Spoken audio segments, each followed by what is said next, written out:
Hello student, আমি Anirban sir. Class 12 অর্থাৎ উচ্চ মাধ্যমিক 2026-এর তৃতীয় সেমিস্টারের যে ভূগোল পরীক্ষা ছিল, তা কেমন কি প্রশ্ন, তার উত্তরের যে সঠিক সমাধান আর কি, সঠিক উত্তর, তা সেই প্রশ্নের উত্তরগুলো তোমরা একে একে মিলিয়ে নাও। দেখো, তোমাদের সেট আলাদা কিন্তু প্রশ্ন একই। তা আমার যে সেটটা, সেই সেটটা সমাধান করছি। তা প্রশ্নগুলো তোমরা এলোমেলো থাকতে পারে, তা তোমরা সঠিক উত্তরগুলো একটু দেখে নাও।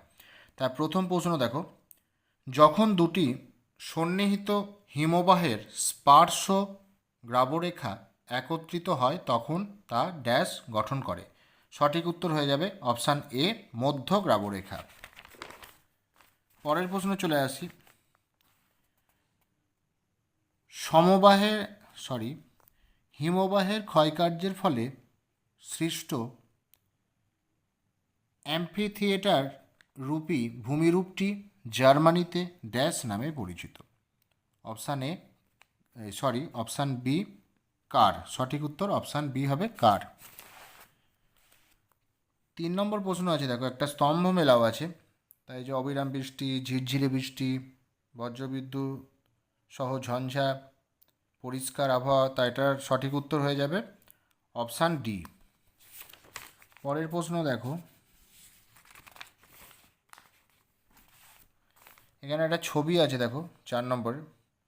তা এটা সঠিক উত্তর হয়ে যাবে অপশান সি, শীতল বায়ু, উষ্ণবায়ু, নাতিশীতোষ্ণ ঘূর্ণবাদ জনিত বৃষ্টি। পরের প্রশ্ন দেখো 5 নম্বর, নিম্নলিখিত কোন খনিজ সম্পদটি মহীসোপান অঞ্চল থেকে আহরিত হয়? এটা হবে মোনাজাইট। পরেরটা দেখো 6 নম্বর প্রশ্ন, জনসংখ্যার বৃদ্ধির হার ড্যাশ মহাদেশে সর্বাধিক? Option A, Africa. সঠিক উত্তর। পরেরটা দেখো, ভারতের যে বন্দর মারফত জাপানে লৌহ আকরিক রপ্তানি করা হয় তা হলো? সঠিক উত্তর হয়ে যাবে অপশান এ, বিশাখাপত্তনম। পরেরটা দেখো, পরেরটা একটা স্তম্ভ আছে, জলবিভাজিকা অঞ্চল হলো একটি, স্তম্ভ না, এটা একটা প্রশ্ন আছে। জলবিভাজিকা অঞ্চল হলো একটি, সঠিক উত্তর হয়ে যাবে ভৌগোলিক অঞ্চল। 9 নম্বর প্রশ্ন দেখো, ন্যাশনাল ডেয়ারি ডেভেলপমেন্ট বোর্ড গঠিত হয় ড্যাশ সালে, কত সালে? অপশান বি, সঠিক উত্তর হয়ে যাবে 1965 সালে। 10 নম্বর প্রশ্ন দেখো, ভাকরা নাঙ্গাল পরিকল্পনার সাহায্যে ড্যাশ রাজ্যে জলসেচ করা হয়? সঠিক উত্তর হয়ে যাবে পাঞ্জাব, অপশান সি। এইবার একটা স্তম্ভ আছে, দেখো নিবিড় ঘনবসতি অঞ্চল, মধ্য জনবসতিপূর্ণ অঞ্চল, তাই এটা সঠিক উত্তর হয়ে যাবে অপশান বি। এটা সঠিক উত্তর যাবে অপশান বি। তারপর একটা পরের প্রশ্ন দেখো 12 নম্বর প্রশ্ন। তো এখানে দেখো, 3 দিক থেকে 3টি রাস্তা এসে একটি বিন্দুতে মিলিত হলে উক্ত স্থানে রাস্তা বরাবর ড্যাশ আকৃতির গ্রামীণ বসতি গড়ে ওঠে। এটা সঠিক উত্তর হয়ে যাবে অপশান ডি, ওয়াই। পরেরটা দেখো, জলবিভাজিকা ব্যবস্থাপনার মূল লক্ষ্য হলো? এটা সঠিক উত্তর হবে অপশান বি। পরেরটা দেখো, এখানে একটা স্তম্ভ আছে, তাই স্তম্ভের সঠিক উত্তর হবে, এখানে দেখো স্তম্ভের সঠিক উত্তর হবে অপশান ডি। পরেরটা দেখো 15 নম্বর প্রশ্ন, ভৌম জলের ভাণ্ডার সৃষ্টির জন্য ভূগর্ভের ড্যাশ শিলাস্তরের নিচে ড্যাশ শিলাস্তর থাকা আবশ্যক? এটা সঠিক উত্তর হয়ে যাবে অপশান ডি, প্রবেশ্য সছিদ্র। পরেরটা দেখো,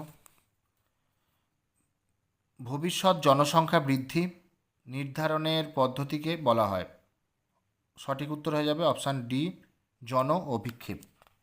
পরেরটা দেখে নাও, 2011 সালের আদমশুমারি অনুসারে নিম্নলিখিত রাজ্যগুলিকে জনঘনত্বের ক্রমহ্রাসমান বিচারে সাজাও? তো এখানে সঠিক উত্তর হয়ে যাবে option A, C, B, A, D.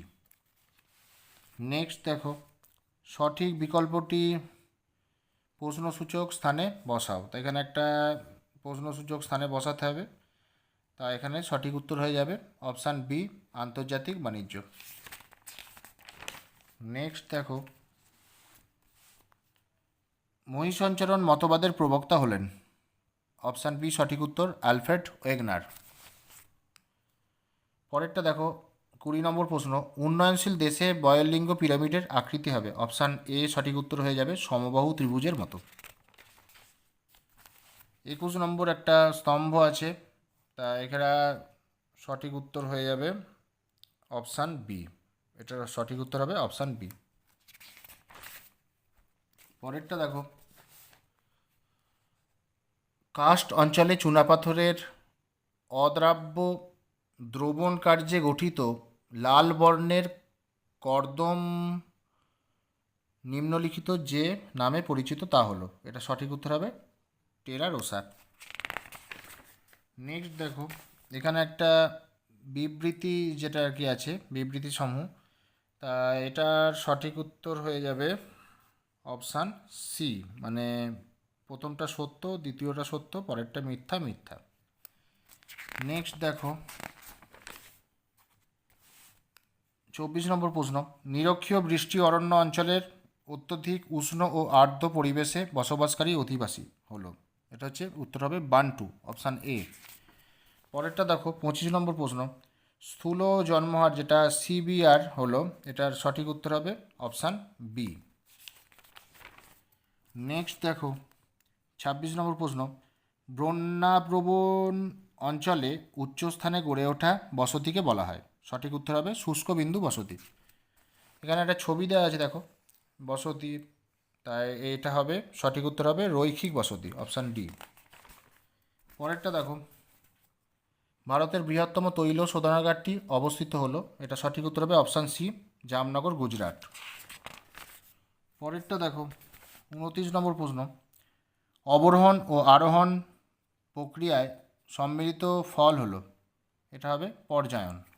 প্রক্রিয়ার সম্মিলিত ফল হচ্ছে পর্যায়ন।